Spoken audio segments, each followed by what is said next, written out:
Selamat pagi anak-anak kelas 5 dan kelas 6. Bagaimana kabar kalian? Semoga anak-anak tetap dalam keadaan sehat ya. Nah, anak-anak, di pagi hari ini sebelum kita melakukan segala aktivitas kita, Ibu Tio mau mengajak anak-anak untuk sama-sama melakukan devosi ya. Nah, untuk mengawali devosi kita akan sama-sama bernyanyi sebuah pujian yang berjudul Semua Karena Anugerahnya. Ibu harap semua anak-anak boleh bernyanyi dengan sungguh-sungguh ya.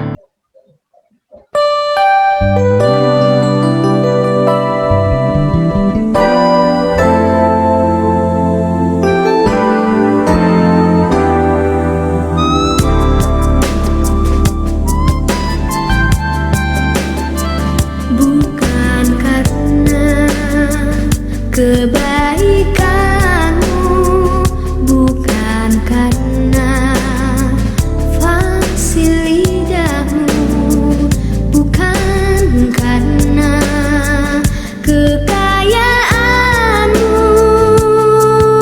kau dipilih, kau dipanggilnya, bukan karena kecakapanmu, bukan karena baik rupamu, bukan karena kelebihanmu,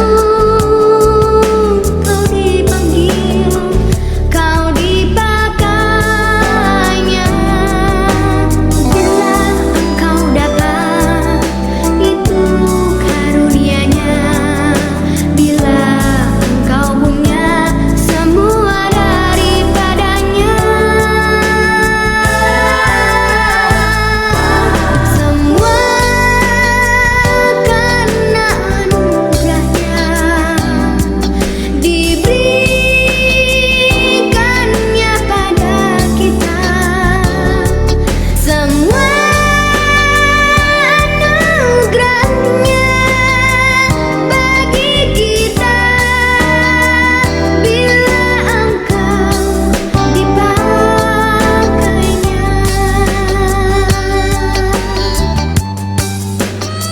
Nah, anak-anak, sebelum kita mendengarkan kebenaran firman Tuhan, Ibu mengajak semua anak-anak untuk menunjukkan sikap berdoa yang paling good. Kita akan berdoa.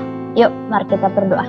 Bapa yang baik, kami sungguh mengucap syukur Bapa untuk hari yang baru yang masih Tuhan berikan, dan juga nafas kehidupan yang masih boleh kami rasakan Bapa di dalam kehidupan kami. Bapa, di pagi hari ini sebelum kami mendengarkan firman-Mu Bapa, kiranya Engkau yang memberkati setiap hati dan pikiran kami, sehingga kami boleh fokus, boleh bersungguh-sungguh mendengarkan kebenaran akan firman-Mu. Berkati dan tolong setiap kami Bapa, supaya kami boleh menjadi pelaku daripada firman-Mu juga Bapa. Bapa, kami sudah siap untuk mendengarkan firman-Mu. Ini doa kami di dalam nama anak-Mu Tuhan Yesus, kami berdoa. Amin. Oke anak-anak, di pagi hari ini firman Tuhan terambil dari 2 Samuel 11 ayat 2 sampai 15. 2 Samuel 11 ayat 2 sampai 15. Anak-anak boleh mengikuti, boleh dibuka Alkitabnya, diikuti dalam hati. Ibu Tio akan membacakannya untuk kita semua. 2 Samuel 11 ayat 2 sampai 15. Judul perikopnya Daud dan Betsheba.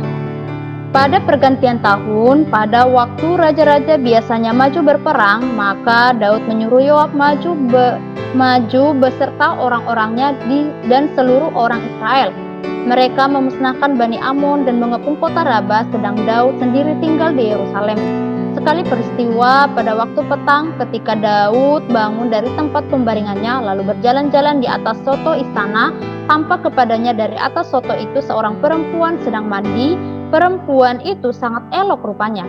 Lalu Daud menyuruh orang bertanya tentang perempuan itu, dan orang berkata, itu adalah Betsheba binti Eliam, istri Uria orang Het itu. Sesudah itu Daud menyuruh orang mengambil dia. Perempuan itu datang kepadanya, lalu Daud tidur dengan dia. Perempuan itu baru selesai membersihkan diri dari kenajisannya. Kemudian pulanglah perempuan itu ke rumahnya. Lalu mengandunglah perempuan itu dan disuruhnya orang memberitahukan kepada Daud, demikian, aku mengandung. Lalu Daud menyuruh orang kepada Yoab mengatakan, suruhlah Uria orang Het itu datang kepadaku. Maka Yoab menyuruh Uria menghadap Daud. Ketika Uria masuk menghadap dia, bertanyalah Daud tentang keadaan Yoab dan tentara dan keadaan perang. Kemudian berkatalah Daud kepada Uria, pergilah ke rumahmu dan basuhlah kakimu. Ketika Uria keluar dari istana, maka orang menyusul dia dengan membawa hadiah raja. Tetapi Uria membaringkan diri di depan pintu istana bersama-sama hamba tuannya dan tidak pergi ke rumahnya. Diberitahukan kepada Daud demikian, Uria tidak pergi ke rumahnya. Lalu berkatalah Daud kepada Uria, bukankah engkau baru pulang dari perjalanan? Mengapa engkau tidak pergi ke rumahmu? Tetapi Uria berkata kepada Daud, tabut serta orang Israel dan orang Yehuda diam dalam pondok, juga tuanku Yoab dan hamba-hamba tuanku sendiri berkemah di padang. Masakan aku pulang ke rumahku untuk makan, minum, dan tidur dengan istriku? Demi hidupmu dan demi nyawamu, aku takkan melakukan hal itu, kata Daud kepada Uria. Tinggallah hari ini di sini, besok aku akan melepas engkau pergi. Jadi Uria tinggal di Yerusalem pada hari itu. Keesokan harinya, Daud memanggil dia untuk makan dan minum dengan dia, dan Daud membuatnya mabuk. Pada waktu malam, keluarlah Uria untuk berbaring tidur di tempat tidurnya bersama-sama hamba-hamba tuannya. Ia tidak pergi ke rumahnya. Paginya, Daud menulis surat kepada Yoab dan mengirimkannya dengan perantaraan Uria. Ditulisnya dalam surat itu demikian, tempatkanlah Uria di barisan depan dalam pertempuran yang paling hebat, kemudian kamu mengundurkan diri daripadanya supaya ia terbunuh mati. Sampai di sini pembacaan firman Tuhan ya anak-anak ya. Nah, untuk tema besarnya Ibu ambil judulnya adalah anugerah Allah terhadap orang-orang yang dikasihinya ya. Anugerah Allah terhadap orang-orang yang dikasihinya. Salah satunya adalah Daud. Kenapa dengan Daud ya? Nah, kalau tadi kita baca bahwa hati Daud itu sudah bergeser dari Tuhan ya, dia tidak lagi sepenuhnya bergantung kepada Tuhan. Kenapa? Ada 3 poin ya. Nah, poin pertama, Daud menugaskan Yoab untuk berperang melawan tentara Amun dan Daud bersantai di istana ya. Padahal kalau dipikir-pikir, kan Daud itu adalah seorang raja, harusnya dia yang memimpin peperangan, bukan berdiam di istana. Nah, kenapa Daud melakukan hal itu? Nah, kita bisa lihat bahwa Daud ini berpikir dia itu sudah berhasil ya. Dia sudah berhasil mencapai apa yang dia harus capai. Nah, makanya dia berpikir ya tidak apa-apa, saya istirahat, biarkan mereka yang berperang, seperti itu ya. Nah, kalau kita lihat memang semua itu terjadi ya, keberhasilan yang dicapai oleh si Daud itu bukan karena dia ya anak-anak ya, bukan karena kuat dan hebatnya, tetapi karena anugerah dari Tuhan yang memampukan Daud untuk mencapai keberhasilan itu. Ini yang harus kita ingat. Nah, Daud tidak lagi berpikir ke sana, dia berpikir saya sudah mencapai, jadi sudah seharusnya saya beristirahat begitu ya. Itu yang dipikirkannya. Nah, hati Daud sudah mulai bergeser ya. Hati Daud sudah mulai bergeser sehingga ia tidak lagi bersandar penuh kepada anugerah dari Allah, tetapi lebih kepada hikmat dan kekuatannya sendiri. Nah, lalu yang kedua, apa yang dia lakukan? Nah, yang dilakukan kedua adalah Daud berzinah dengan istri Uria yang bernama Batsheba. Ya, itu bisa kita lihat dari ayat yang kedua sampai ayat yang kelima ya. Nah, Daud melihat ada seorang perempuan yang ada seorang perempuan sedang mandi, lalu dia melihat perempuan itu sangat cantik. Dia tertarik lalu dia melakukan perzinahan dengan perempuan itu yang bernama Batsheba. Padahal Batsheba itu sudah punya suaminya bernama Uria, dan Uria itu merupakan pasukan atau bawahan dari Daud ya. Tapi itu karena hatinya sudah bergeser dari Tuhan, dia tidak bisa lagi berpikir mana yang baik dan mana yang tidak baik ya anak-anak ya. Nah, apakah sampai di situ? Tidak. Nah, ketika dia tahu si Batsheba ini mengandung, maka kejahatan dari si Daud ini semakin bertambah ya. Dia mulai khawatir. Ini ingat ya anak-anak ya, kalau kita sudah semakin jauh dari Tuhan, ya, dan kita melakukan kesalahan, kita pasti akan khawatir dan kita ingin segera menyelesaikan dengan kekuatan kita sendiri, ya. Ketika dia tahu Batsheba ini sudah hamil atau mengandung, maka Daud ini berencana untuk menutupi kesalahannya dari orang banyak, ya. Nah, apa-apa saja yang dilakukan oleh si Daud terhadap Uria? Ada tiga hal. Yang pertama, dia suruh dulu tuh si Uria untuk balik ke rumahnya, gitu ya, untuk balik ke rumahnya bersama dengan istrinya, gitu. Sampai 2 kali Daud itu menyuruh Uria untuk tidur dengan istrinya, dan ternyata Uria tidak melakukan itu. Kenapa? Dia tahu apa yang menjadi tanggung jawabnya, dan dia sangat-sangat menjaga Daud ini agar tetap bisa selamat dan juga kerajaannya, begitu. Itu yang dipikirkan oleh si Uria. Ternyata yang dipikirkan si Daud tidak seperti itu. Nah, ketika si Uria tidak melakukan seperti apa yang dipikirkan oleh Daud, maka supaya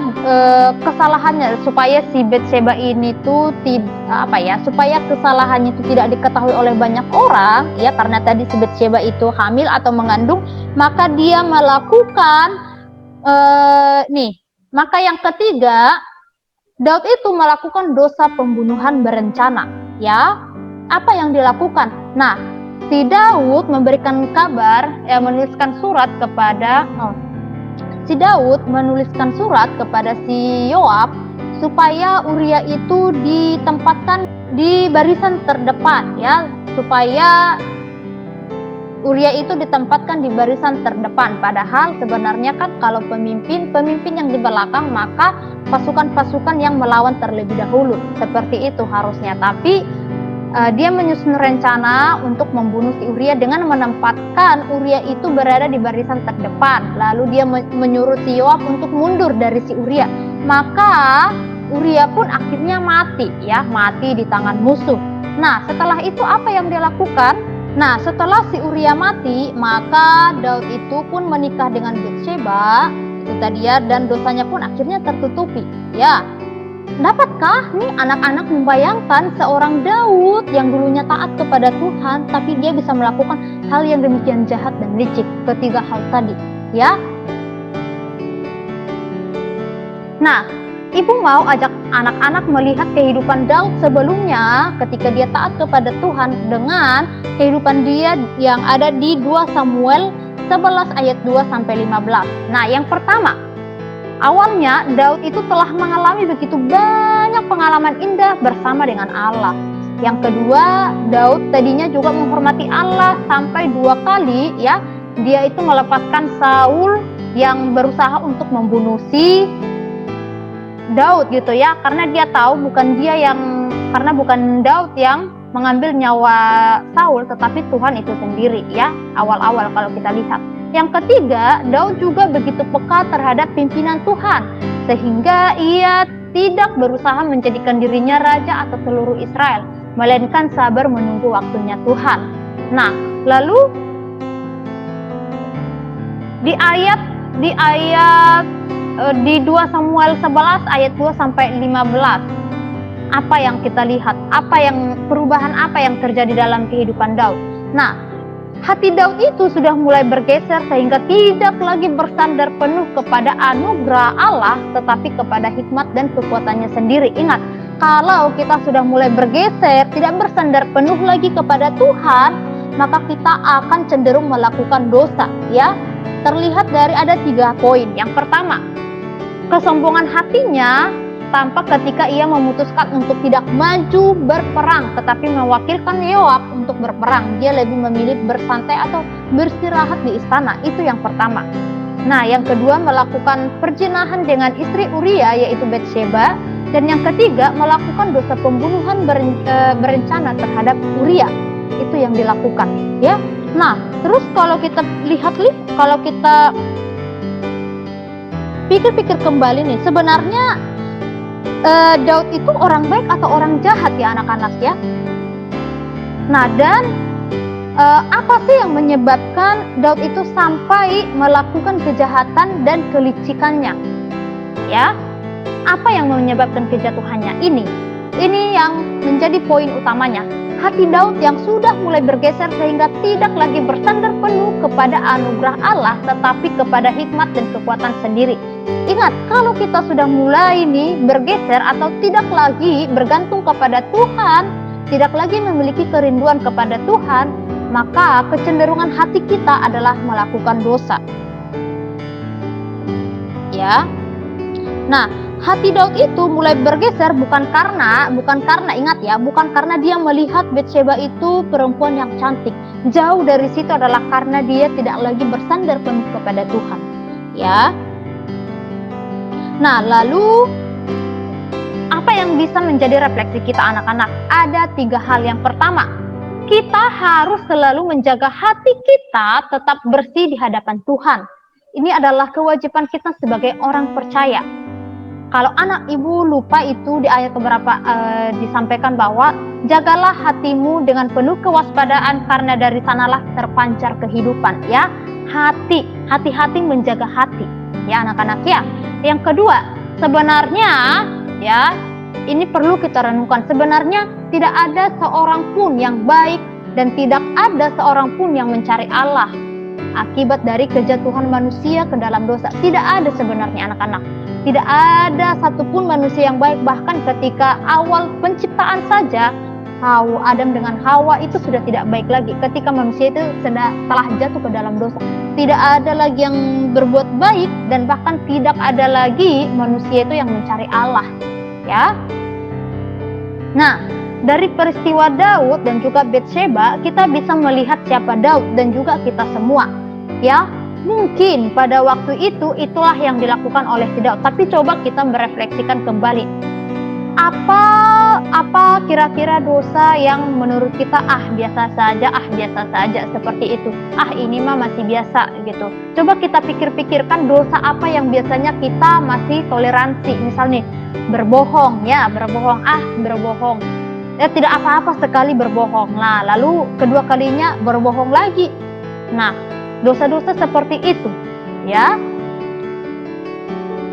Nah, ibu mengambil sebuah kesimpulan bahwa ingat, jika bukan karena anugerah Allah yang menopang kita, ingat anak-anak ya, jika bukan karena anugerah Allah yang menopang kita benar-benar tidak memiliki harapan. Ya, karena untuk menjaga hati pun kita membutuhkan anugerah dari Allah. Kita tidak bisa menjaga hati kita untuk benar-benar untuk boleh sungguh-sungguh kepada Allah, karena kecenderungan kita itu adalah melakukan dosa. Kita sudah jatuh ke dalam dosa. Tidak ada lagi yang mencari Allah, tidak ada lagi yang benar-benar dengan sungguh-sungguh melakukan kebaikan, gitu ya. Nah, betapa kita harusnya di saat ini kita bersyukur jika sampai hari ini kita masih dapat berespons terhadap teguran dan juga kebenaran dari firman Allah. Ingat ya, bahkan ketika kamu menolong orang tuamu pun ya, sebenarnya tidak benar-benar diri kita itu memiliki motivasi yang benar untuk menolong atau membantu orang tua atau mungkin orang lain. Pasti ada bantu orang tua supaya dapat uang jajan misalnya, atau supaya dikasih apa gitu ya. Ingat anak-anak ya, kita butuh anugerah dari Allah untuk boleh terus menjaga hati kita sehingga kita boleh benar-benar bergantung sepenuhnya kepada Tuhan. Dan kalaupun kita bisa bergantung sepenuhnya kepada Tuhan, ingat, bukan karena kekuatan kita, tetapi karena anugerah Tuhan cukup bagi kita sehingga kita bisa mengenal Tuhan lebih dalam lagi. Ingat ya anak-anak ya. Nah, itu saja yang boleh Ibu sampaikan buat anak-anak semua. Semoga firman ini boleh sungguh-sungguh menegur kita ya. Seperti lagu kita yang tadi, bukan karena kekuatan, bukan karena kehebatan kita dipilih atau dipakai Tuhan, tetapi karena anugerahnya yang memampukan kita, bahkan orang-orang berdosa pun Tuhan bisa pakai untuk kemuliaan bagi namanya ya. Itu saja devosi yang boleh Ibu sampaikan di pagi hari ini. Kita akan sama-sama berdoa. Yuk, tunjukkan sikap berdoamu yang paling good. Kita akan berdoa. Mari kita berdoa. Bapa yang baik, kami sungguh mengucap syukur Bapa untuk firman yang boleh kami dengar, yang boleh menegur setiap hati kami Bapa, untuk kami boleh memaknai anugerah yang daripada Engkau Bapa. Ajar kami untuk boleh sadar akan keberadaan kami Bapa, bahwa segala sesuatu yang boleh kami capai itu semua karena Engkau yang memberikan anugerah-Mu kepada kami Bapa. Ajar kami untuk tidak menyimpang dari jalan-Mu. Mampukan kami melalui Roh Kudus-Mu untuk boleh memiliki kerinduan yang benar di hadapan-Mu Bapa.